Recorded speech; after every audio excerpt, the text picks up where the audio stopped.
இடையூறு செய்தாலும் பொறுத்தருளும் செல்வக்குமரன்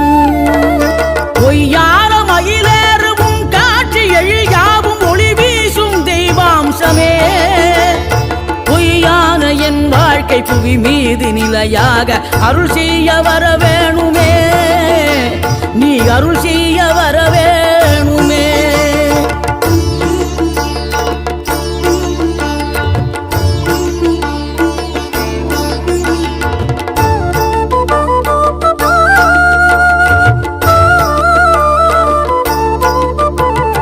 இகழ்தலையும் புகழ்தலையும் ஒரு முகமாய் கருதும்படி செவி உரைத்த முத்து குமரன் நீ வறுமையையும் வளமையையும் சமநிலையை உணரும்படி மதி கொடுத்த செல்